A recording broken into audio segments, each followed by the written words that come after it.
Sí, los pilares del matrimonio. Vamos a leer un texto ahí, Salmo 127. ¿Lo tiene? Salmo 127. Dice: si Jehová no edificare la casa, en vano trabajan los que la edifican. Y si Jehová no guardare la ciudad, en vano vela la guardia. ¿Amén? ¿Sí? Si Jehová no edifica la casa, en vano trabajan los que la edifican. Entonces, por eso vamos a hablar de los pilares del matrimonio, hermanos. Por lo menos 10. Así para que con 10 ya tiene para trabajar, para edificar. ¿Sí? Los pilares se llaman como las columnas, ¿verdad? Que sostienen la estructura. Porque el matrimonio está sostenido sobre estructuras de pensamientos y morales. ¿Sí? Pero eso tiene que estar basado en el fundamento firme que es la palabra de Dios. Por eso, antes, en el tiempo del Señor, cuando se edificaba algún edificio, alguna edificación, había una piedra que era como un triángulo y ella se ponía en la esquina. Y esa era la piedra que sostenía todo. Por eso Cristo era la piedra angular. ¿Sí? Estaba en un ángulo de la propiedad y eso sostenía todo. Por eso representa que Él es la roca. Y por eso la palabra acá dice que si el Señor no edifica la casa, ¿sí?, en vano es el trabajo, ¿sí?, en vano es la labor. ¿Sí? Entonces vamos a leer ahí Génesis, capítulo 2, verso 21. 2:21. Vamos a leer el 20. Dice: y puso Adán nombre a toda bestia y ave de los cielos y a todo ganado del campo. Mas para Adán, dice, no se halló ayuda idónea para él. Entonces, dice, Jehová Dios hizo caer sueño profundo a Adán, y mientras éste dormía, tomó una de sus costillas y cerró la carne en su lugar. Y de la costilla que Jehová Dios tomó del hombre, hizo una mujer y la trajo al hombre. ¿Sí? ¿Cuántas costillas tomó? ¿Por qué no agarró los 3? No tenía que pensar, tenía que razonar. ¿Sí? ¿Por qué una sola costilla? ¿Marido de cuántas mujeres tiene que ser que ministra? ¿Ah? Una mujer, una costilla. 2 mujeres, 2 costillas. ¿Sí? Pero eso tiene un principio. ¿Sí? Representa algo, una costilla, una mujer, ¿sí?, habla de fidelidad. ¿Sí? Es un fundamento en el matrimonio. Para que la persona dentro del matrimonio tenga un vínculo y tenga una estabilidad emocional, tiene que haber fidelidad. ¿Sí? Nadie tendrá una emoción estable si cree que su cónyuge le engaña. Entonces la fidelidad es un fundamento principal para el matrimonio. ¿Sí? Hay algunos que son enfermos de los celos. Entonces cuando hay celos no hay confianza. ¿Sí? Algunos desconfían hasta de la sombra. Por eso es algo que se tiene que construir, consolidar. ¿Sí? Entonces el Señor tomó una costilla, hizo la mujer, la compañera, y no hizo 2, una sola, ¿sí?, de un vínculo, una unidad entre los dos. Ahora, esa fidelidad tiene que ser mutua, del hombre a la mujer y de la mujer al hombre. Cuando hay fidelidad entre los dos, entonces eso garantiza estabilidad emocional. ¿Entienden? Entonces, por eso es importante, hermanos, que piense, ¿es fiel? Primero lo que tiene que preguntar, ¿es fiel a Dios? Si no puede ser fiel a Dios, tampoco será fiel a su mujer. Como que tenga cara de San Cayetano acá dentro, ¿no? Por eso es algo fundamental. Ahora, ¿qué es ser fiel a Dios? ¿Venía al punto? Sería sencillo, ¿no? Sería muy fácil. A algunos es difícil venir. Ser fiel es responder a la voluntad de Dios, lo que Dios tiene como compromiso conmigo, y ser fiel a eso. Dios tiene un llamado conmigo, tengo que responder fielmente a lo que Dios me llama. Entonces, si no puedo cumplir mi compromiso con Dios, puedo romper también mi compromiso con mi esposa. O viceversa, sea el hombre o sea la mujer.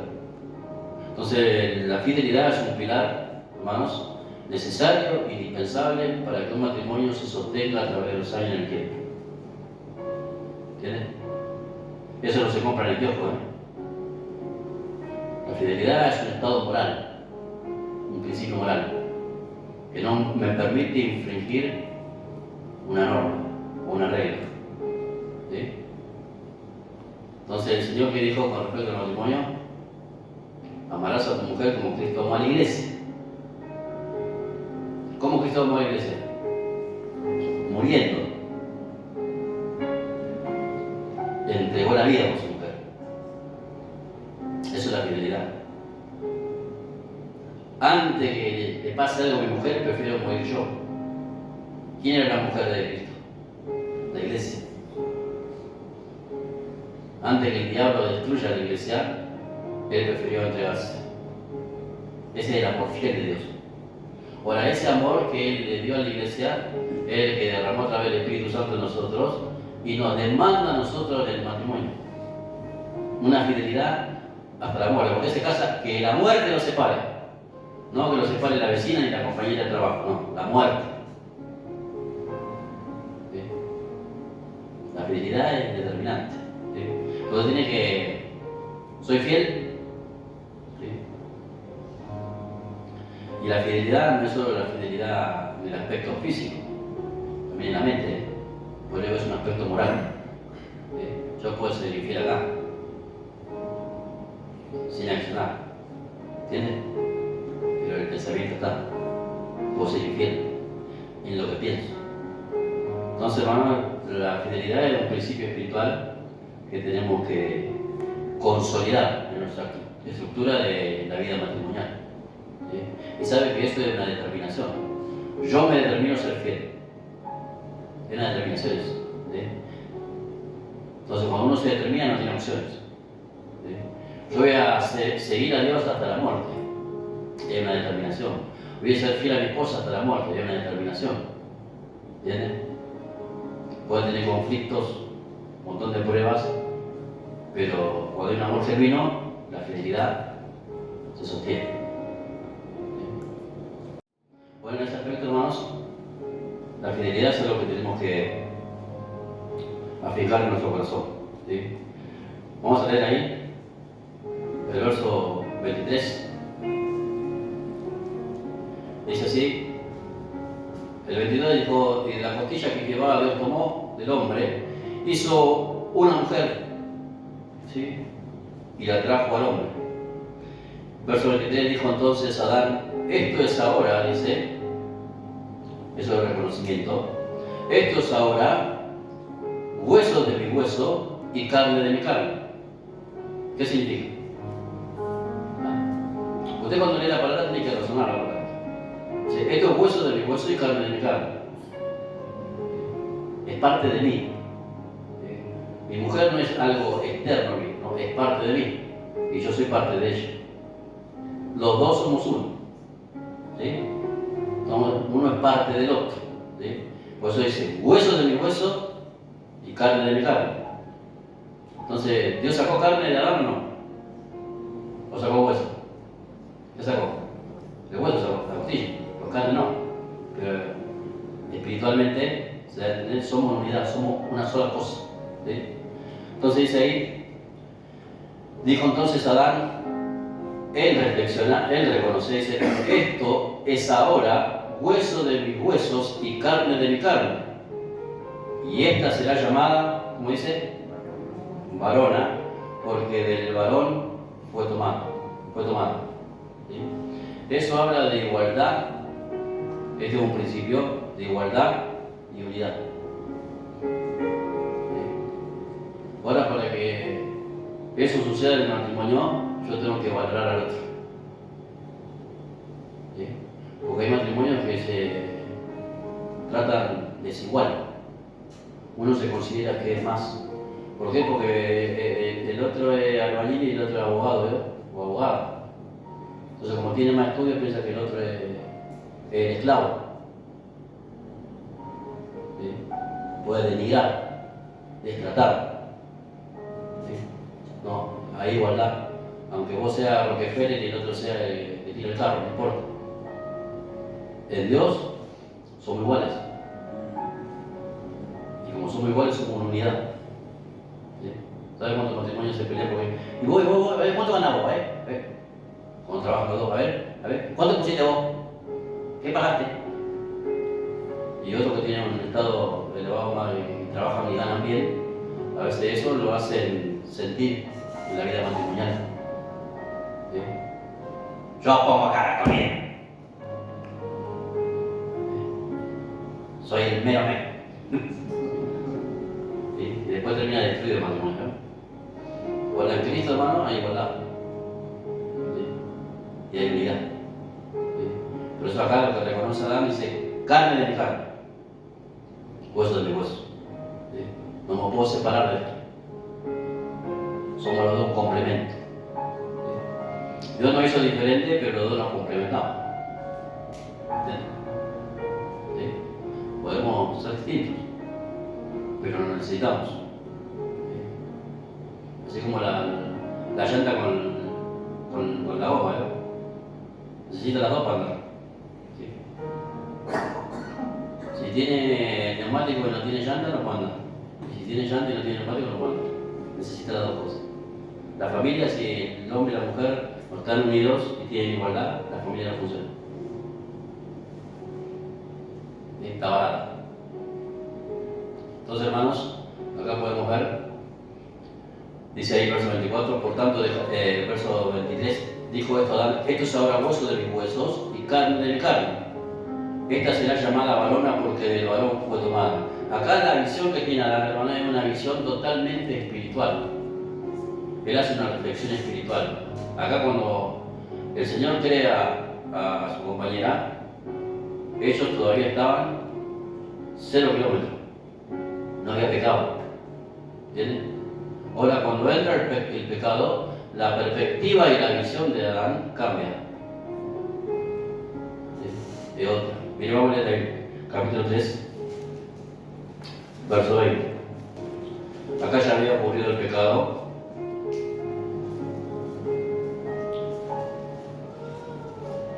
¿Cómo le llamó Adán a la mujer al principio? Ahora, ¿cómo la llama él? Verso 20. Y llamó a Adán el nombre de su mujer. ¿Cómo era? Le dio otra identidad, ¿no? ¿Por qué? Por causa del pecado. Ahora Eva. Era Eva ahora. Ya no es mala varona. ¿Sí? Pero antes era la varona porque de varona había sido tomada. Porque en realidad los dos eran Adán. ¿Sí? Dios nunca le llamó a Eva. ¿Sí? Él dice que dice Adán y Eva, pero Adán era el hombre y la mujer, los dos. Bueno, por causa del pecado viene la separación y entonces Adán le pone el nombre. Ahora se llama Eva, pero Dios nunca le nombró. Dios no le puso el nombre, la mujer. El marido le pone el nombre.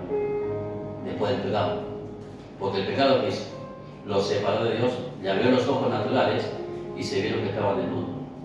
No estaban. El que hace el pecado se para. Antes estaban fusionados. ¿Sí? Entonces dijo, esta es varona porque de varona salí. Y es carne de mi carne, hueso de mi hueso. Entonces el pecado que hizo lo separó. Bueno, el adulterio, que es el pecado, ¿sí? La infidelidad, ¿qué hace? Separa. ¿Sí o no? Cuando uno se separa y se divorcia o por causa de la infidelidad, ya ni le quiere ni nombrar. ¿Sí? Decirle a esa, a tu madre, ¿sí? Ya el trato, ¿sí? Porque el pecado lleva eso. ¿Sí? Entonces acá, hermanos, en este aspecto tenemos que ver que hay igualdad y unidad Y eso es lo que debe haber en cada matrimonio, unidad y igualdad. Ahora, para eso tiene que haber, ¿sí?, un respeto y poder valorarse. ¿Sí? Podemos ser diferentes, pero nos necesitamos los dos. Nunca le diga al otro, yo no te necesito. Sí nos necesitamos. Aunque tengamos cosas que hay que cambiar, nos necesitamos. ¿Entiendes? Para cumplir el propósito de Dios, nos necesitamos. Usted no cumplirá el propósito de Dios solo. Tiene que tener su ayuda idónea. ¿Entiendes? O su ayuda idónea. O el dueño me ayuda. Entonces ahí hay una palabra que está en el Talmud, ¿sí?, que es una descripción de la Torá. Y decía esto, lo escribí porque me llamó la atención, ¿no? Me gustó lo que decía. Dice así: la mujer salió de la costilla del hombre, no de los pies para no ser pisoteada, no de la cabeza para no ser superior, sino del costado para ser igual, debajo del brazo para ser protegida y al lado del corazón para ser amada. Por eso viene esa acá, ¿no? Por eso dice la palabra: mujeres, sujétense a sus propios maridos. No se sujeta de otro. ¿De dónde se sujeta? De las piernas, de la cabeza, del costado. Dios la sacó del costado. También es la protección del corazón, la costilla protege el corazón. No solo a los vitales. Porque esa es la función de la mujer con el hombre. ¿Sí? Cuida, protege la parte emocional del hombre. ¿Entiendes? Eso es lo que hace la costilla. Una buena costilla. Después de esa costilla que te puede apuñalar, ¿no? Bien. Vamos a ir a 24. Dice: por tanto dejará el hombre a su padre y a su madre y se unirá a su mujer y serán una sola carne. ¿Sí? Esto habla, hermanos, de madurez y responsabilidad. ¿Sí? Y acá el hecho de decir la palabra que dejará a su padre y a su madre no es el hecho solamente de mudarse de casa, ¿sí?, sino tiene que ver con lo aprendido en nuestro hogar. ¿Sí? La influencia de nuestros padres a veces puede ser buena, a veces puede ser mala. ¿Sí? Todo eso hay que reevaluarlo con la palabra de Dios para que practicar dentro de nuestro hogar. Cuando mi papá le daba las cosas así, a las trompadas, cuando yo también. Entonces vio su familia destrozada y también destruyó su familia. Entonces la separación tiene que ver con cortar el cordón umbilical. Una separación de lazo emocional, sentimental y espiritual. ¿Sí? Porque nosotros muchas veces vamos a reproducir lo que hemos recibido. Pero cuando llegamos a Cristo tenemos que cortar eso. ¿Sí? Y buscar la forma como Dios trae el orden al matrimonio y cómo funciona la familia. Todos tenemos recuerdo y memoria de lo que hemos vivido cada uno en su hogar. ¿Sí? Sea bueno, sea malo. Pero hay cosas que hay que poner en la balanza. ¿Sí? Entonces acá habla, hermanos, de la madurez y la responsabilidad. Porque ese sentido dice: por tanto dejará el hombre a su padre y a su madre. ¿Qué palabra usa ahí? Por tanto dejará el hombre, dice, ¿sí?, a su padre y a su madre y se unirá a su mujer. ¿Tiene sentido esa palabra para usted, no? Hombre y mujer. ¿De qué habla? De adultez. De alguien que ya pasó la niñez, la adolescencia. Son adultos, pero tienen que ser adultos responsables, que sepan tomar decisiones, que se hagan cargo de las decisiones que toman. ¿Entienden? Porque hay matrimonios, hermanos, cuando son inmaduros, por ahí si se pelea en su casa, se va a la casa del papá y de la mamá, porque está enojado con la mujer y no resuelve su asunto. Eso es una actitud de no enfrentar el conflicto, ¿entiendes? Es una actitud de inmadurez en un matrimonio. Y digo que puede tener 40 años, 50, pero se escapa, ¿sí?, de la situación. No resuelve con madurez ni enfrenta el problema, porque ahora es responsable de una familia, ¿no? Y la mujer también de sus hijos que los tiene. Entonces acá habla cuando dice varón y mujer, ¿sí? Dice el hombre y la mujer, ¿sí? No lo hace en el sentido para diferenciar el aspecto biológico nuestro, como dijo varón y hembra, ¿sí? O varón y varona. No, acá lo hace en el sentido mental, que si es madura la persona, ¿sí? El sentido de dejar al padre y a la madre es que ahora vos ya sos responsable de tus actos. Tus padres no van a responder por vos y no van a solucionar tus problemas, ahora es tu responsabilidad. Bueno, hay gente que siendo grande todavía depende de la opinión de los padres. Che, me estoy peleando mucho con claro. Bueno, vete para casa, hijo, que te tengo la comida preparada ahí. Y allá se va. El zángano, ¿no? Y los pobres son muy dependientes, ¿eh? Bueno, eso habla que todavía hay niñez, ¿no? ¿Sí? No puede tomar decisiones por su propia voluntad. Entonces, pues habla, ¿sí? Del hombre y la mujer. Entonces, en esta palabra, hermanos, acá que dice el hombre, verso 24, por tanto dejará el hombre a su padre y a su madre, se unirá a su mujer y serán una sola carne de unidad. Esto habla de ayudarse a crecer espiritualmente, dejar los caprichos, la niñez espiritual, honrando el matrimonio. Hay que honrar el matrimonio de esta forma, ¿sí? Tomando decisiones adultas, porque a veces hay mujeres que en vez de tener un marido tienen un hijo. Tiene 2 hijos más el marido que otro hijo más. Yo he hablado a veces con mujeres que un chico parece que tengo en mi casa, o parece un niño. ¿Sí? Y es complejo cuando el hombre o el varón no sabe tomar su rol, su responsabilidad. ¿Cuál es el rol del varón? El varón es el sacerdote de la casa, ¿sí? El que tiene que gobernar su casa, dirimir los asuntos de su casa, con responsabilidad y con madurez. Bueno, ¿cómo lo puede hacer? Si el hombre se empapa de la palabra, va a saber cómo solucionar los problemas de su propia casa.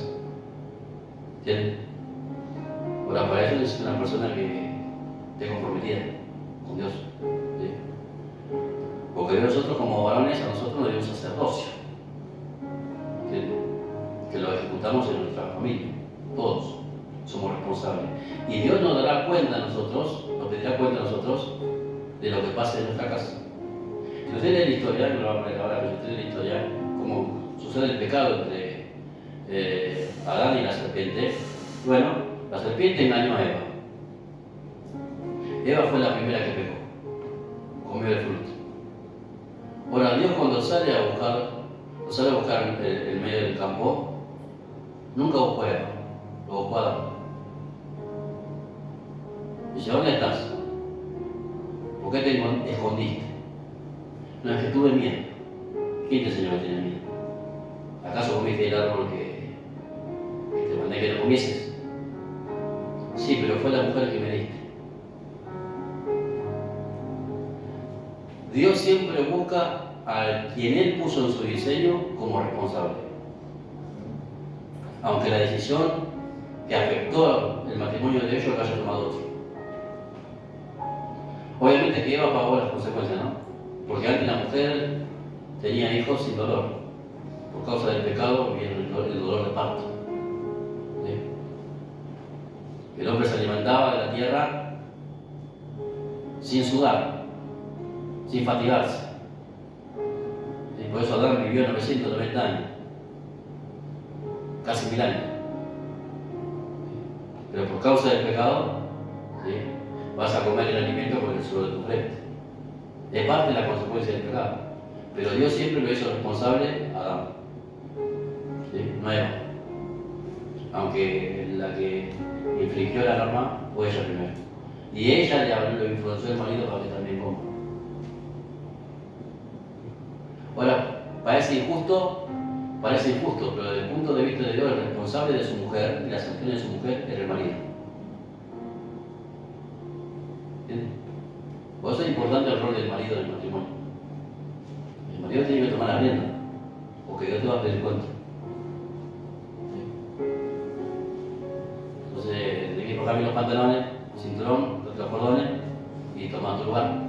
Eso no habla de machismo, ¿no? No, sino de asimilar la autoridad espiritual que Dios nos dio en nuestro hogar. La mujer puede tomar decisiones, el marido también. Pero Dios siempre le pedirá cuentas al varón. ¿Bien? ¿Sí? Eso el hombre tiene que caminar con eso en la conciencia. Porque el hombre descansa en el propósito de una familia. Entonces, es importante. Entonces, esta parte de la palabra, hermanos, habla de madurez y responsabilidad. Miren Génesis 1, donde ya vemos tres cosas. La primera es la fidelidad, la segunda, la igualdad y la unidad, la tercera, la madurez y la responsabilidad. Estos son pilares importantísimos dentro de la familia. Cada uno tiene que asumir su rol. Es lo que a mí me toca. ¿Sí? ¿Quién debería orar más en la familia? Por llamado, por diseño divino. ¿Quién debería hacer? ¿Quién debería hablar más con Dios? El hombre. Por lo general, el que más ora es la mujer en el matrimonio.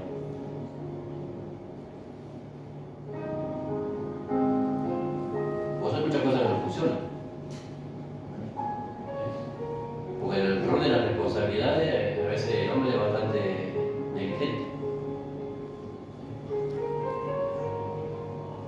A Dios no le importa si está cansado o si tiene sueño, ¿no? Tiene que cumplir su función. ¿Entienden? El hombre es el que más tiene que interceder, porque un sumo sacerdote era un intercesor. Cristo es un intercesor por nosotros. ¿Entienden? Entonces, el hombre cumple la misma función dentro de la familia. ¿Sí? Miren que dice Génesis 1:26. Dice, entonces dijo Dios, hagamos al hombre a nuestra imagen, conforme a nuestra semejanza, y señoree en los peces del mar, en las aves de los cielos, en las bestias, en toda la tierra y en todo animal que se arrastra sobre la tierra. Y creó Dios al hombre a su imagen de Dios, lo creó, varón y hembra los creó, y los bendijo, y les dijo, fructificad, multiplicaos, llenad la tierra y sojuzgadla. Señorá en los peces del mar, en las aves de los cielos y en todas las bestias que se mueven sobre la faz de la tierra. Y dijo Dios, he aquí que os he dado toda planta que da semilla que está sobre toda la tierra, y todo árbol que hay fruto y que da semilla serán para comer. Y toda bestia de la tierra y a todas las aves de los cielos y a todo lo que se arrastra sobre la tierra, en que hay vida, toda planta verde le será para comer. Y fue así. Y vio Dios todo lo que había hecho, y aquí era bueno, en gran manera, y fue la tarde y la mañana del día sexto. ¿Sí? Acá si usted analiza la palabra, hermanos, el Señor crea al hombre, también hizo el hombre y la mujer, pero a los dos le dio una responsabilidad. ¿Sí? ¿Cuál es la responsabilidad que le dio? Le dijo, verso 28, fructifiquen y multipliquen, llenen la tierra y sojúzguenla, y señoreen en los peces del mar todo lo que había como creación. ¿Sí? Porque no es que Adán y Eva estaban ahí tomando caipirinha en una caja de paraguaya. No, Dios le dio una responsabilidad.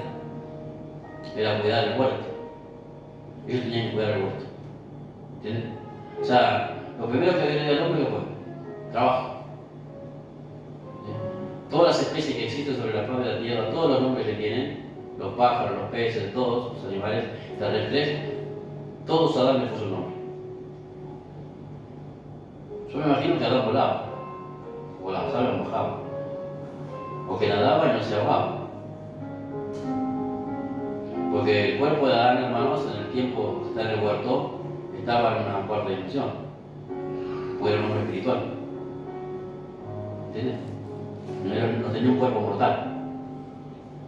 Nosotros tenemos un cuerpo de una segunda dimensión. Por eso te caminas contra la pared y choca, ¿vio? Por eso Jesús cuando resucita traspasa la pared cuando visita a los discípulos. Porque tiene un cuerpo de la tercera dimensión. ¿Entienden? Entonces Adán es igual. Por eso a Cristo es conocido como el segundo Adán. Dice, por la desobediencia de uno entró la muerte, pero por la obediencia de otro entró la vida, ¿no? ¿Entienden? ¿Sí? Entonces, acá en esta palabra vemos, hermanos, que el Señor le dio un propósito al hombre y a la mujer. ¿Sí? No es que dice, bueno, vamos a hacer un campito acá con una huerta y lo vamos a poner todo porque tenéis. No, no, le dio un trabajo, ¿sí? Le dio una responsabilidad. Bueno, eso, ¿sabe cómo se llama eso? Propósito. Ese era el propósito de ellos, de Dios con ellos. Ahora nosotros como matrimonio Dios nos llama y Dios nos da un propósito. Hay un llamamiento, hay un ministerio. Y ese es el propósito, ese es tu Edén, es tu huerto. A algunos le entra la serpiente por todos lados, pero él vive engañando, por eso no pasa nada. En todo propósito, Satanás tratará de destruirlo, que nosotros abortemos el plan de Dios. ¿Entienden? Entonces, en este aspecto usted puede ver que ellos dos trabajaban juntos. ¿Sí? Esto es algo clave en el matrimonio para cumplir el propósito, tiene que haber compañerismo. Compañerismo. Tengo que ayudar al otro para que consuma el propósito de Dios. ¿Sí? Ayudando al otro, yo cumplo mi propósito también. ¿Entienden? La mujer debe ayudar al marido a cumplir el propósito de Dios. Y de esa forma los dos cumplen el propósito de Dios, porque los dos son uno. Usted pregunta si tiene compañerismo con respecto al propósito de Dios. Usted está en Marte y el otro está allá en Venus. O existe eso, la disparidad. Podemos estar juntos en la iglesia, vivir juntos bajo el mismo techo, pero no estar unidos en el propósito. Cada uno piensa lo suyo y dispara para su lado. Y no hay un enfoque hacia dónde ir, como matrimonio, en el propósito de Dios. Y si no hay eso en el matrimonio, menos como familia. Hay propósitos que tienen largo alcance, 10, 15, 20 años, 30 años. Ahora, ¿cómo se transmite el propósito al otro? Comunicando, hablando. Es mediante la fe. ¿Sí? Yo en el año 2007 le dije a mi esposa, mira, de acá a 20 años necesitamos tener un hijo varón, porque si vamos a tener la iglesia, tenemos que tener alguien que nos ayude con la música, pensando. ¿Sí? Nosotros éramos miembros de la iglesia. Bueno, pasaron casi 20 años, bueno, y tengo que ir con la música. ¿Sí? Pero pensé 20 años adelante, lo que puedo necesitar para hacer la voluntad de Dios. ¿Sí? Y oramos por eso. Me acuerdo porque era un primero de año, una fiesta. ¿Sí? Y nuestro hijo vino y yo le di la gracia para que pueda tocar un instrumento. Porque estaba en el plan de Dios. ¿Sí? Pues es una locura pensar, no, cuando hay fe de verdad, hermanos, uno puede ver más allá. Pero se tiene que comunicar. Para que también, dice la palabra, escribe la versión en tabla para que el que lee corra. A través de la palabra de comunicación uno activa la fe en nosotros también. Para que también abra la expectativa en su mente, en su corazón, de algo que está esperando y que solamente ir y venir a la iglesia no es algo que estamos haciendo como rutina, que nos puede desgastar toda la vida. Si no vamos en pos de algo. Eso tiene que hablar con su cónyuge. El propósito de Dios. ¿Hablan de estas cosas o no? ¿O no hablan? Porque la fe tiene que ver con esto. ¿Sí? Ahora, en eso tiene que haber compañerismo y ser recíproco uno con otro. ¿Sí? Ayudarse a crecer los dos y a fusionarse los dos para hacer la voluntad de Dios. Por eso es necesaria la unidad, ¿eh? Porque a veces uno no va a tener ganas, pero el otro, si está comprometido con el propósito del otro, ¿sí? Lo puede ayudar y viceversa. A veces la mujer cae y el hombre la tiene que levantar, o la tiene que sostener, o la tiene que ayudar. ¿Sí? Y a veces el hombre cae también. Y la mujer está para levantarle, para sostenerlo. ¿Sí? Nos necesitamos. ¿Entiendes? Y para el propósito de Dios es indispensable. Entonces tiene que haber compañerismo. Entonces piensa, ¿tiene compañerismo usted con su cónyuge? ¿Son compañeros? ¿Sabe que a veces cuando no hay compañerismo, por ejemplo, si está el matrimonio y por ahí la mujer sirve y el marido no, el marido se puede molestar con la mujer y en algunos casos le puede dar hasta envidia. En vez de alegrarse porque la mujer sirve a Dios, te puede causar irritación, molestia. Eso es porque está separado del espíritu, ¿no? Están fusionados. Cuando hay un matrimonio normal y está unido, ¿sí? Lo mejor que te podría pasar en la vida es que tu mujer crezca. Es una satisfacción eso. Porque ellos también son, la mujer es el resultado de lo que el hombre le dio también. El Estado te apoyó. ¿Entiendes? Ahora, si la mujer se siente frustrada con respecto al propósito de Dios que no puede desarrollar, el marido tiene mucho que ver en eso. Y la mujer con el marido también, porque hay mujeres que te ponen en los ministerios. ¿Entiendes? Por eso el compañerismo es vital. Entonces, aquellos que son solteros, ¿cómo se hace para elegir a alguien? Tiene que ser alguien que, ¿cómo saber si la persona es de Dios? Tiene que ser alguien que le sume en lo que trae, que te ayude a crecer, a una compañía, que te ayude a crecer, a desarrollarte, que te impulse. Porque muchas veces por ahí la mujer o los hombres dicen que no puede, pero como tiene alguien que anima al otro, que tiene fe, ¿sí? Va a ser de ayuda, de soporte. ¿Entiendes? Entonces en ese aspecto, hermano, tiene que pensar bien, dice Eclesiastés ahí, 4. Vamos muy rapidito porque todavía nos faltan como 6. Estoy hablando mucho de eso. Entonces tengo el cerebro acelerado.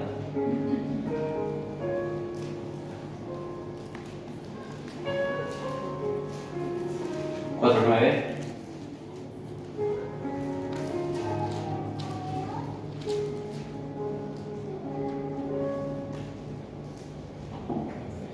Dice, mejores son dos que uno porque tienen mejor paga de su trabajo. ¿Sí? Mejores son dos que uno porque tienen mejor paga de su trabajo. Así que solo no conviene. ¿Sí? Dice, porque si cayere en el uno, le levantará a su compañero.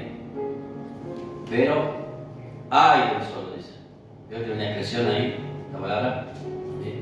¡Ah! Ese aire es aire de dolor. ¿Entiende la exclamación ahí? Es un aire de dolor. Como pobre dolor. Hay del solo que cuando cayere no habrá segundo que lo levante.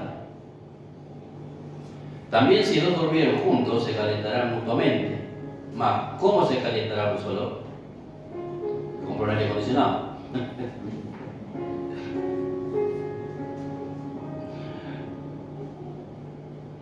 Pero acá habla la palabra también en ese sentido. Si dos durmieron juntos, se calentarán mutuamente. ¿No? ¿Cómo se calentará uno solo? Usted no piense en lo físico, piense en lo espiritual. ¿Sí? Enfoque su cabeza ahí. Si vos estás frío espiritualmente y estás solo, ¿quién te va a ayudar a que el fuego del espíritu se levante? Que no te apagues. Tiene que tener un compañero que te ayude a avivar, que se está muriendo. Entonces, después el compañerismo es vital.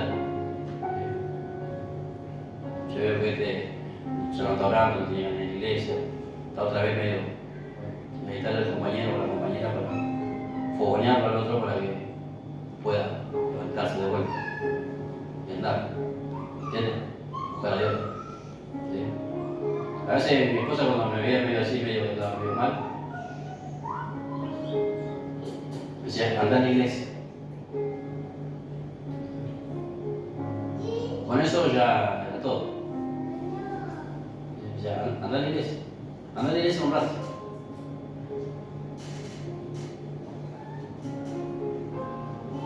O cuando me ve mal así medio afligido, desgastado, anda a la iglesia un rato.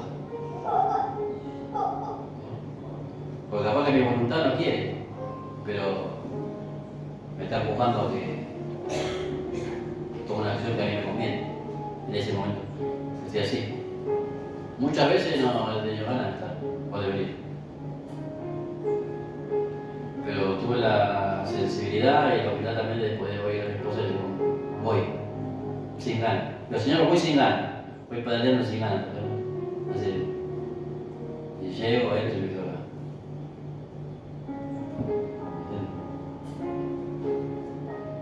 Pero tengo que dar gracias a Dios que tengo una boca que dice andar. ¿Sí? Y que se da cuenta que yo estoy mal, que lo puede percibir, aunque yo no le diga nada. Entonces ella sabe que el mismo apoyo le dio. Pues ya anda ya. ¿Entiendes? Entonces uno vengo y digo, mi cargo lo que me esté pasando, la presencia de Dios y me puedo renovar. Bueno, capaz si yo tengo que salir yo solo, pero como me doy cuenta muchas veces me falta la fuerza y no puedo. Pero necesito el empujón, ¿no? ¿Me entiende o no? ¿Ustedes lo hacen o no? Che, viejo, ahora un poco. Sí. Ojalá, pasate un rato, con Dios. Yo me voy allá porque le la pieza solo un rato. Ojalá con Dios. Y a veces es necesario eso. Nos tenemos que animar entre nosotros. Si vos lo ves mal al otro, che, andar un poco. Ojalá con Dios. No voy a pedir contra mí, no te lo digo lo que está pasando. Y pues por lo menos te va a ayudar a dejar. Yo voy a orar por vos. Si que oramos juntos. Es necesaria esa ayuda, es necesaria, ¿sí o no? Todos lo necesitamos, ¿no? No somos de fierro nosotros. ¿Sí? No somos más que suficientes. Necesitamos la ayuda del otro. ¿Entiendes? ¿Sí? Entonces, en ese aspecto, hermano, el compañerismo es vital. Vamos al 5.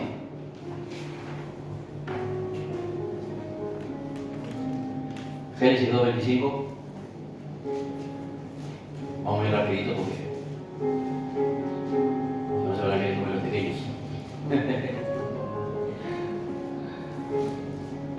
2:25.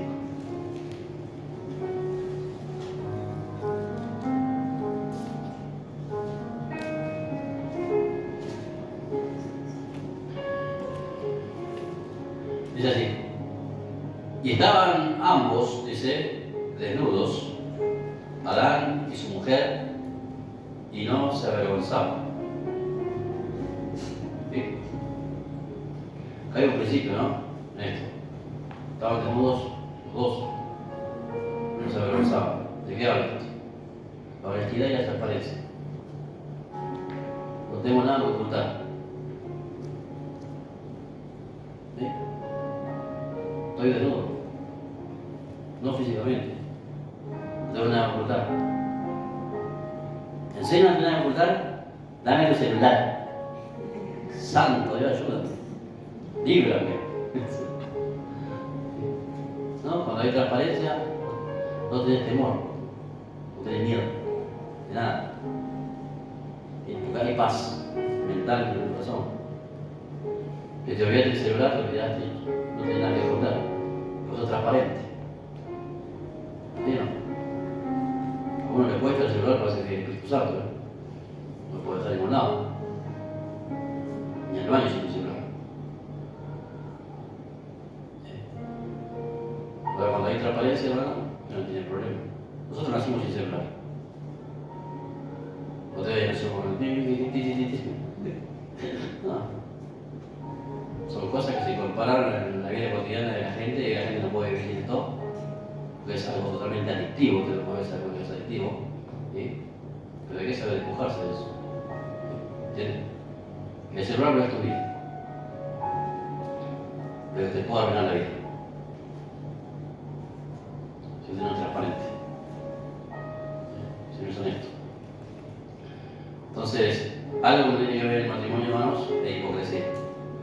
¿Sí? Mira lo que dice ahí en el capítulo 3, verso 7. Acá ya habían pecado ellos. Dice el verso 7. Entonces fueron abiertos los ojos de ambos y conocieron que estaban desnudos. Porque recuerda, ellos tenían una visión espiritual. ¿Sí? Su visión natural estaba cerrada. ¿Entiendes? Entonces dice, entonces fueron abiertos los ojos de ambos y conocieron que estaban desnudos. Entonces cosieron hojas de higuera y se hicieron delantales. ¿Sí? ¿Saben qué representan las higueras? ¿Las hojas? la apariencia. ¿Sí? Tiene mucha hoja, pero no tiene fruto. Es muy coposo, muy vistoso, pero no tiene fruto. Parece de lejos, parece espiritual, pero en realidad es carnal. ¿Sí? Parece honesto, pero es ladrón. Parece transparente, pero es mentiroso. ¿Sí? Estos son pilares fundamentales para sostener una familia. La honestidad, ¿sí? La tiene que saber aplicar en la vida familiar, la vida matrimonial, por dicho. ¿Sí? Entonces, la hipocresía no tiene que estar en nosotros. Efesios 4:25 dice la palabra así, si yo no lo busque, eso dice, hable cada uno con su prójimo, ¿verdad? Siempre dice la verdad a su compañera o su compañero.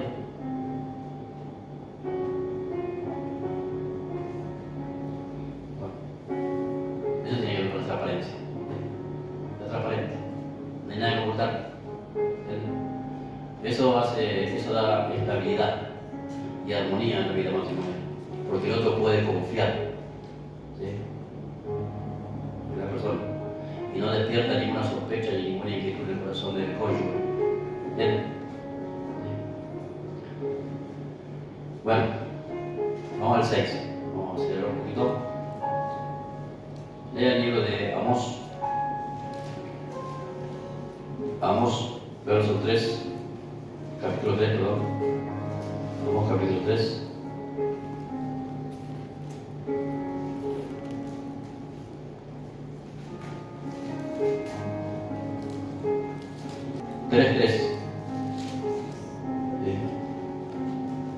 Dice, andarán dos juntos si no estuvieran de acuerdo.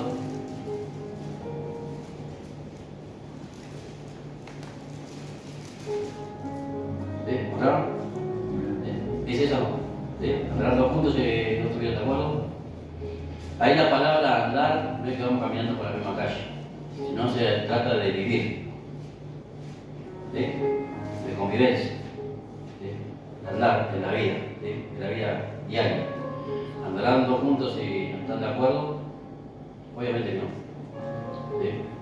Entonces, un principio fundamental en el matrimonio debe haber, para que la familia se desarrolle y el matrimonio perdure en el tiempo, tiene que haber lo que se llama acuerdo. Tiene que haber un acuerdo. ¿Sí? Por eso usted cuando se casa hace un acuerdo nupcial. ¿Sabía o no? ¿Sí? Está haciendo un acuerdo delante de un juez que va a amar a la otra persona, que la va a respetar, que va a ser su única mujer, que va a estar en la enfermedad, que va a estar en la pobreza, que va a estar... ¿Cierto? Bueno, ella no se hace eso, ¿no? Ella no. Hoy dice hasta que Dios te ayude y nada más. En el casamiento cristiano no dijeron nada de eso, ¿no? Ni que la mujer se le separe, nada. Ya no se dice más. ¿Sabes qué? Antes era como muy... ¿Cómo lo puedo decir? Había una cierta... Se le daba una relevancia como espiritual al matrimonio. Aún los jueces que son terrenales, por lo menos yo cuando me casé, el que me casó, porque me casó, me tuvo un discurso que parecía un pastor, ¿no? Y no salió. Y después, como yo he casado a otros y he estado en el casamiento de otros, fui escuchando cómo se fue dibujando todo, ¿no? Hoy ya no te dicen nada.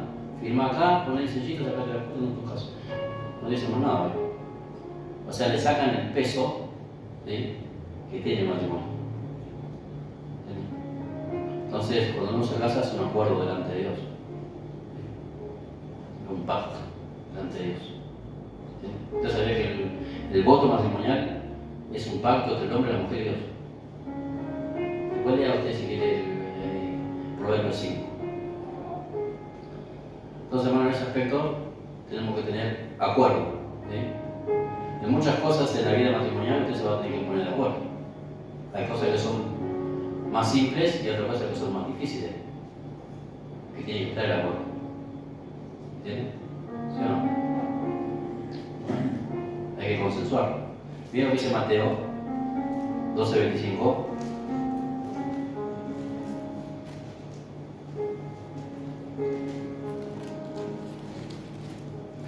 Mateo 12:25.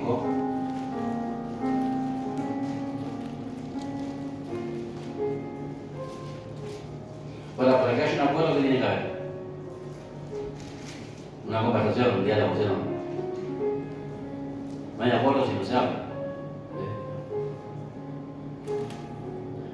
Entonces 25 dice así.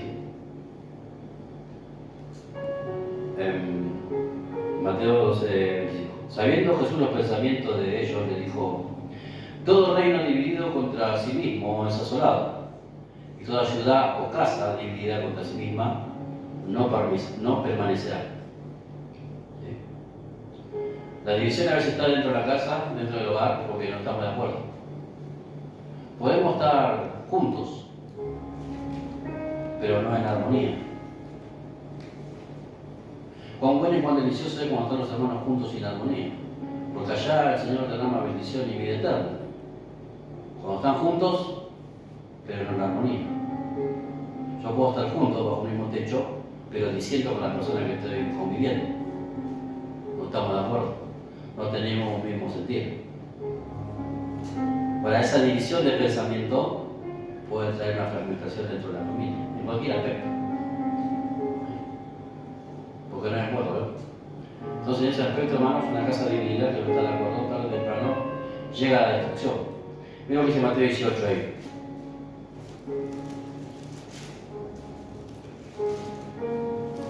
¿Por qué deberíamos estar de acuerdo el hombre y la mujer? Porque los dos somos uno. Si su cabeza le dice a usted vamos para la derecha, va para la izquierda, ¿el cuerpo no? No.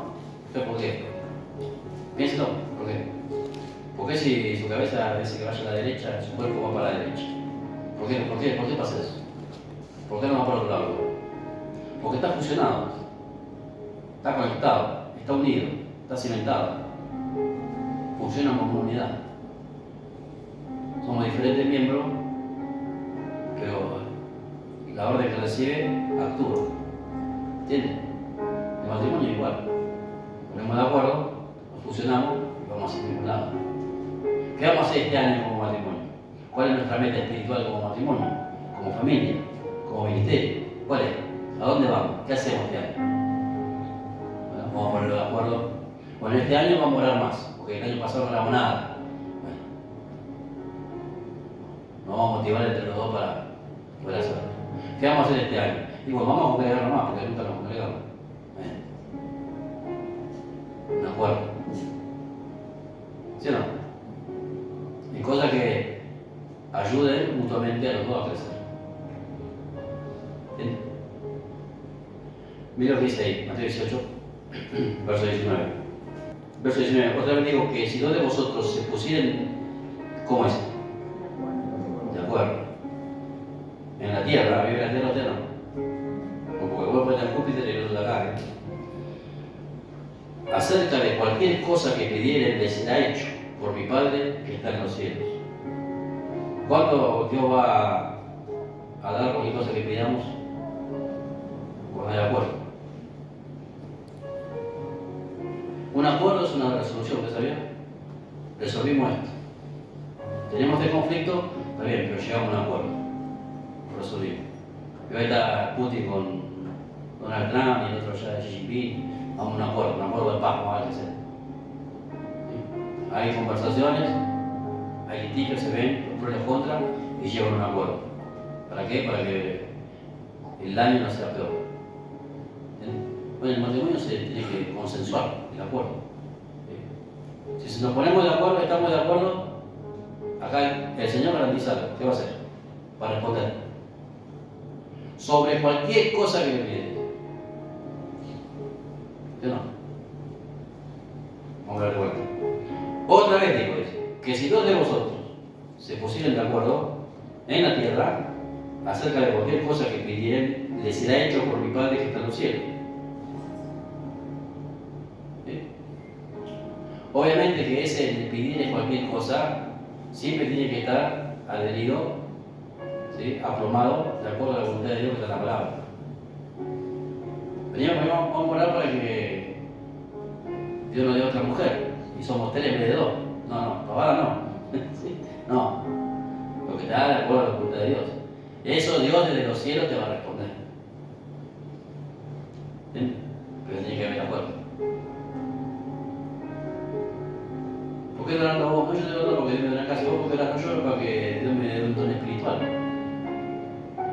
Uno está en Jamaica y el otro está allá en Rusia, ¿ves? Dos polos opuestos. Entonces no le respondo a ninguno de los dos. Entonces no hay ni don ni casa. Cuando estos se pongan de acuerdo, voy a ver que le contesto. Porque usted tiene que ver que Dios mira así desde los cielos. A ver, ahí está uno. A ver qué me está pidiendo este. Aunque sea todos los que cojan. Dios el matrimonio lo ve como uno. Nosotros lo separamos, vamos para allá o para acá. No. Únanse. Pidan el acuerdo para que Dios responda. Dice, la oración eficaz del justo puede mucho. ¿Cuál es la oración eficaz? En lo que yo oro de acuerdo a lo que está escrito. Yo le estoy reclamando a Dios algo que Él prometió. Esa es una oración eficiente, porque Él tiene que cumplir su palabra. Bien. ¿Estamos de acuerdo? Número 7. Vamos por el séptimo. Vamos rapidito. Otro pilar importante que cuesta mucho, quizá mucho más el varón, es la comunicación. Y la comunicación. Tiene que haber más comunicación entre el hombre y la mujer, ¿sí o no? Hablamos mucho, comunicamos poco. Peor, discutimos mucho, comunicamos poco. Nosotros como matrimonio tenemos que aprender a hablar entre nosotros. Usted se da cuenta que si usted tiene que poner a hablar con otro, puede hablar 2 días seguidos y no le pasa nada, y habla y charla y todo, y es ameno, y cuando tiene que hablar con su cónyuge, todo bien. No hablamos. Yo me incluyo también, Tenemos que hablar más entre nosotros. ¿Sabe cuándo hablamos? Cuando viene el problema.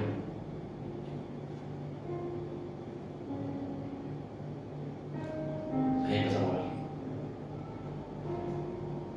A veces hablamos para resolver problemas, ¿no?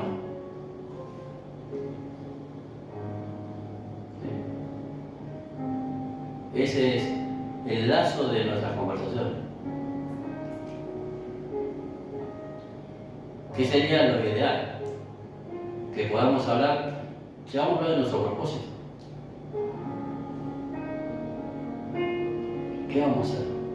Yo a veces con mi esposa, a veces cuando podíamos, cuando podíamos, por ahí salíamos, nosotros dos solos, a los hijos los dejamos por allá, y vivíamos los dos solos para hacer uno, ¿sí? Podía caminar, pasar a un lado, y de qué hablamos. ¿Cómo hacemos con la iglesia? ¿Cómo llevamos el ministerio adelante? Porque estamos enfocados en un propósito. ¿Cómo hacer las cosas mejor? ¿Cómo ayudar? ¿Cómo crecer? Bien. Nuestro tema de conversación es siempre lindo, porque estamos enfocados en un propósito. Estamos viendo la película, terminamos hablando de la iglesia. Lo que hablamos, porque estamos sumergidos en esto. Podemos dejar de hablar de la iglesia un día, todo el tiempo lo tenemos, pero para estamos empapados nosotros. Entonces el ministerio te consume, te absorbe todo. Entonces por más que vos quieras depender no podés. ¿Sí? Entonces conversamos, hay una comunicación. Hay dos tipos, dos maneras de comunicarse, vamos a ver acá. Efesios 4.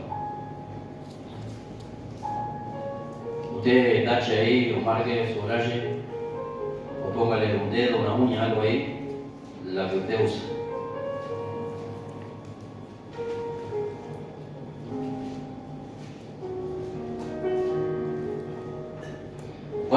Es así. Ninguna palabra corrompida salga de vuestra boca, sino la que sea buena para la necesaria edificación, a fin de dar gracia a los oyentes. ¿Cómo es tu conversación? ¿Es así? ¿Salen palabras corrompidas? ¿La palabra que habla es buena? ¿Edifica al otro que está hablando? Hablando de tu cónyuge, ¿no? O si no, como el verso 31. Quítese de vosotros toda amargura, enojo, ira, gritería, maledicencia y toda malicia. Porque algunos hablan así, lleno de bronca, lleno de ira, ¿yo? Hay dos formas de conversar. Una que sea edificante. Cuando es edificante, haya problema o no haya problema, siempre se encuentra el acuerdo y la solución. Pues tenemos que aprender a conversar. Es un desafío. ¿Sí? Usted marca ahí sobre qué tipo, cuál es usted, en el momento que hay que hablar. ¿Sí? Pero como está todo bien, ¿no? Ay, mi dulce, mi corazón, mi chocolate. Ahora espere que pase un problema. Sacó el matafuego, ¿no? El soplete ahí, se limpió el chocolate, se corrió todo. El bombón lo pisaste, ¿sí? Y ya no es más amor. Bueno, esto es necesario para ese momento.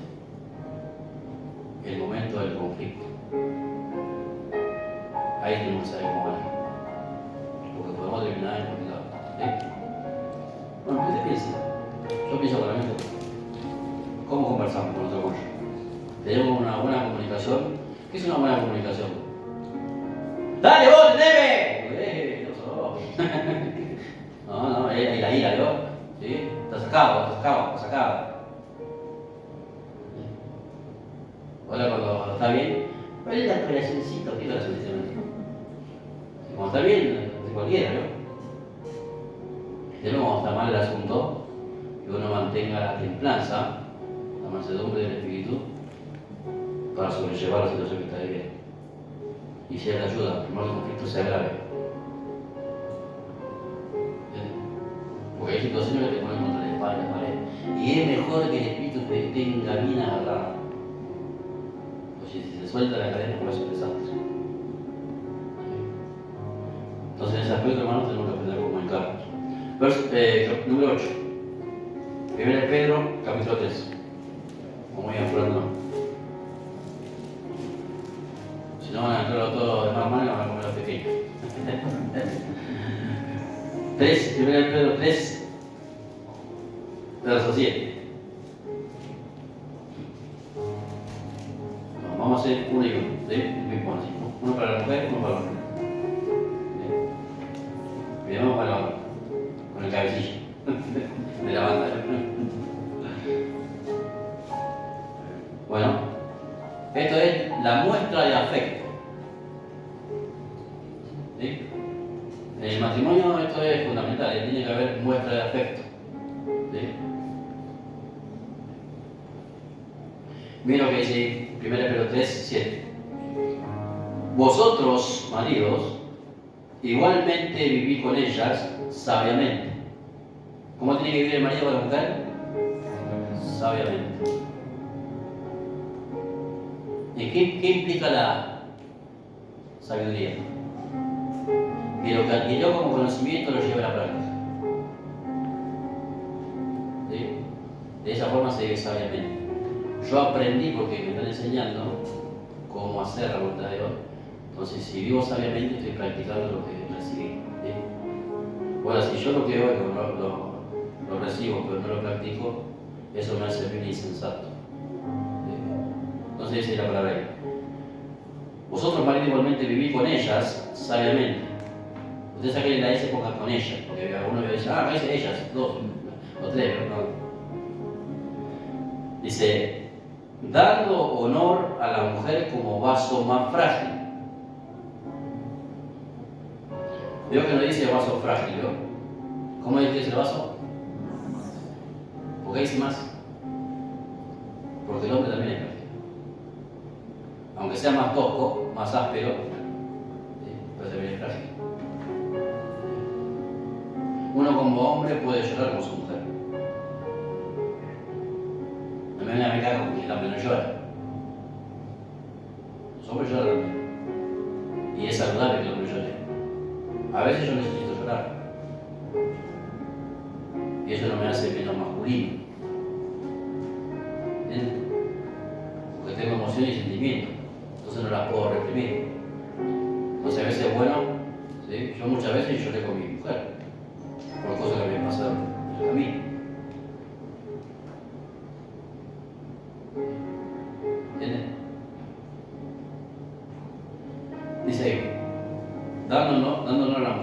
vaso más frágil y como herederas de la gracia de la vida, para que nuestras oraciones no tengan estorbo. ¿Sí? ¿Se acuerda que se había acuerdo entre uno y el otro? Yo iba a responder. Ahora acá, si el hombre trata ásperamente a la mujer, en su trato personal, no hay respuesta para el hombre. La oración va a tener estorbo. ¿Sí? Ahora, ¿por qué viene el estorbo? Por causa del maltrato. ¿Sí? Y si no, no le puedo contestar a él. Que ore todo lo que quiera, pero no le voy a contestar. Porque se arrepienta, pide perdón. Bien lo que dice Colosenses 3. Dice, maridos, amad a vuestras mujeres. Yo voy a decir, amad a vuestra mujer. Y no seáis ásperos con ellas. ¿Sí? Pero se refiere al afecto, ¿sí?, entre hombre y mujer. O sea, áspero. La palabra áspero significa ladrar. ¿Sí? Ladrar. ¿Qué me dijiste? Sí, pues uno trata a la mujer como si fuera el amigo de la cancha. Es regañar de una mala manera. Soltar el bufido, ¿sí? ¿No? ¿Sí? Gritado, ¿no? Rigor. Hablar con rigor a la mujer. Con el ceño fruncido. ¿Sí? De eso se trata. Bueno. Y a veces puede ser viceversa. A veces la mujer es así. Con el hombre. Que el trato es áspero. ¿Sí? El áspero significa que no hay amabilidad. ¿Sí? Entonces por eso el Señor recuerda ahí, recuerda que la mujer es el vaso más frágil. Entonces tiene que tener otro trato. ¿Sí? Recuerda que la mujer es sensitiva y el hombre es visual. Nosotros no funcionamos igual que la mujer. La mujer se maneja por los sentidos, el hombre por la visión. ¿Entiendes? Por eso te va a ver mujeres lindas con hombres feos. ¿Qué le pasó a esto? Es feo, pero habla bien. Y le atrajo los sentidos. El hombre es lo que tiene delante de los ojos, porque el hombre es visual. Pero es el diseño de Dios de acuerdo al propósito, porque el hombre es el que tiene que llevar la visión. Entonces, si Dios le dice al hombre, vos tenés que llegar allá, si le dice a la mujer como es sensitiva, se va a desviar. Por eso demanda que la mujer no puede ir a la iglesia. Por esa causa, por su diseño. La mujer es sensitiva, ¿sí? Es más emocional, más sentimental. El hombre es más rústico, pero puede tener una visión allá y hacerlo. Pues aquí cayó primero, Adán o Eva.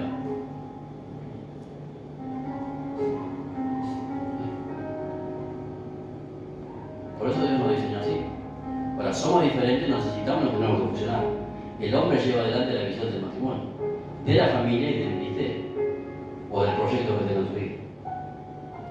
Porque Dios lo deposita ahí. Por eso es importante entender, hermano, cada uno su lugar. Pero por eso tiene que ver el trato, ¿no? Acá habla del afecto, ¿sí? El hombre a la mujer y la mujer al hombre. Yo no puedo maltratar al que me está ayudando a mí a cumplir el propósito de Dios. Es ilógico eso, ¿no? En la mente de Dios es ilógico. En la nuestra por ahí no. Pero en la mente de Dios sí. Yo no puedo despreciar ni trabajar a la persona que Dios puso para que me ayude a mí a hacer la voluntad de Él. ¿Entiendes? Tiene que haber igualdad, unidad. Tiene que ser recíproco eso. Vamos al 9. Ahí Colosenses, también, vamos a leer. 3:18. Uno y uno dije. Casadas. ¿Hay alguna casada? Casadas, estad sujetas a vuestros maridos como conviene en el Señor. ¿Sí? Es algo conveniente la sujeción.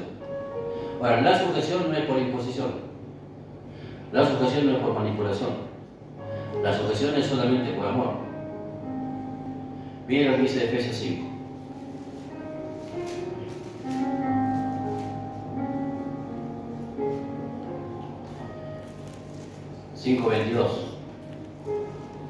las casadas estén sujetas a sus propios maridos,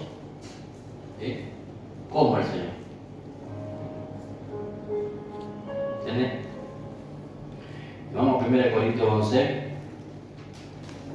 Y esta es la causa. Pues acá Dios manda a hacer algo, pero ¿cuál es la causa? ¿Cuál es la causa? 1 Corintios 11.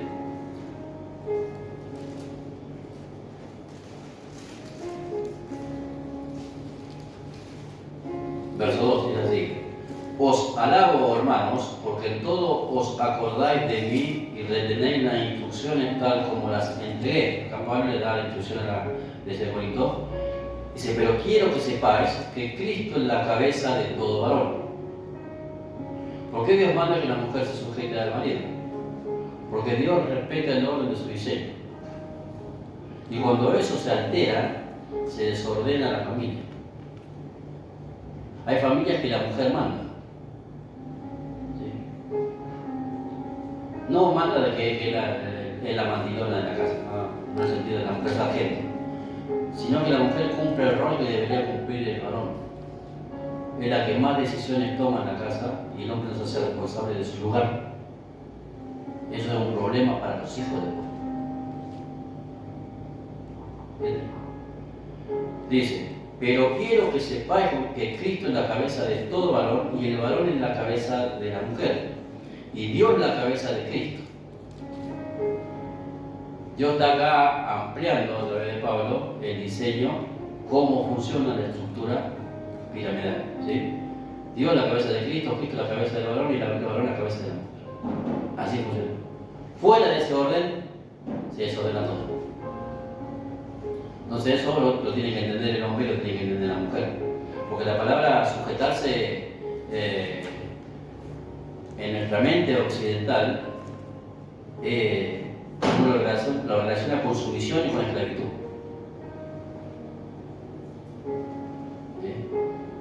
Sumisa a esta lacra que Dios me dio por marido. Pues tiene que entender el concepto, ¿no? La sumisión es por amor. Ahora, ¿cuándo debe someterse la mujer al varón? Solamente si Cristo es la cabeza de ese hombre.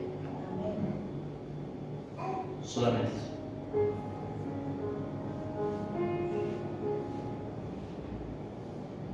Si el hombre es un mujeriego, tiene 20 mujeres, anda en los boliches, los bailes con prostitutas, y la mujer y es cristiana y está con ese marido, la mujer si quiere no se puede sujetar a eso.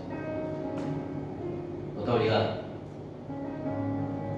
Ahora, si el hombre puede tener sus errores, sus fallas, pero busca a Dios, se esfuerza a hacer la voluntad de Dios, lucha, ¿sí?, en sujetarse a Cristo, en obedecer a Dios, entonces la mujer se tiene que sujetar. Eso da la garantía de la bendición, ¿no? Porque no está infringiendo el orden, ¿no?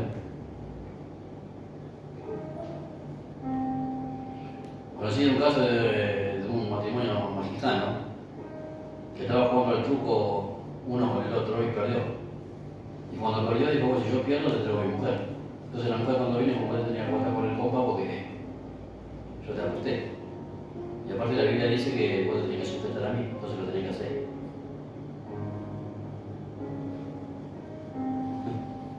El otro era mundano, ¿eh?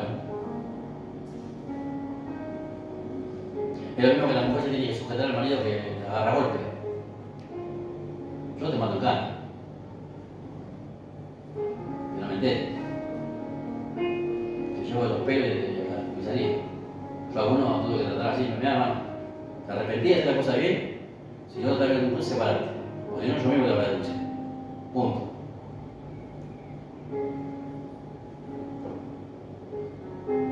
Porque yo también veo por la vida de la persona, ¿entiendes?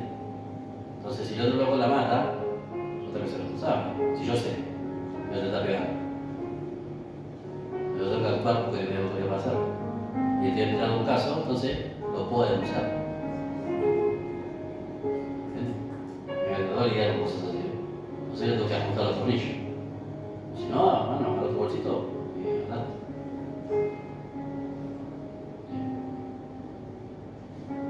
Eso todo sucede.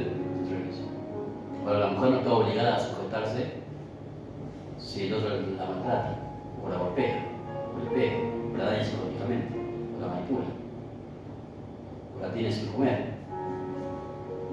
¿Entiendes? No es porque haya una necesidad y están luchando los dos, ¿no? Sino porque a propósito, para dañarlo. ¿Entiendes? Entonces, por eso, hermano, el orden que Dios estableció, ¿sí? Dios es la cabeza de Cristo, Cristo es la cabeza del varón y varón la cabeza de la mujer. En ese orden todo funciona. Nosotros somos el paraguas de los hijos, ¿eh? Pero cuando eso se rompe, esa línea de autoridad, bueno, las cosas se distorsionan. ¿Entiendes? Por eso hay mucho mamá, mucho bebé. Dale. Está de mal, pero bueno, sucede estas cosas, ¿no? Vamos al último. Salmo 127, empezamos terminando. Por la casa en vano trabajan los que la edifican, y si Jehová no guardare la ciudad, en vano vela la guardia. Por demás es que levantéis de madrugada y vayáis tarde a reposar y que tomáis parte de dolores, pues que a su amado dará Dios el sueño. ¿Sí? Acá, hermanos, para que funcione el matrimonio, Cristo tiene que ser el centro de tu familia. ¿Sí? Vos tenés que tener a Cristo en el centro de tu familia. Oiga bien lo que voy a decir. Eso no lo haces solamente viniendo a la iglesia. Vos podés estar todos los días en el culto y Cristo no es el centro de tu familia. ¿Entiendes? Que Cristo sea, nosotros tenemos que ser personas cristocéntricas, que todo lo que hacemos nosotros, en base a nuestra vida y nuestras decisiones, ¿sí? Rija de acuerdo al propósito de Dios. Entonces Cristo es el centro de nuestra existencia, porque estábamos muertos de nuestros pecados y delitos. Ahora tenemos vida y nuestra vida ya no la vivimos para nosotros, sino para Él. Entonces todo nuestro entorno, todo rota alrededor de la voluntad de Dios. Entonces yo, para que Cristo sea el centro de mi vida, tengo que poner los principios y los valores espirituales en mi casa como práctica para que la casa sea edificada por Él. Puedo tener algunas ideas, pero Dios tiene otras mejores. ¿Sí? Póngase de pie.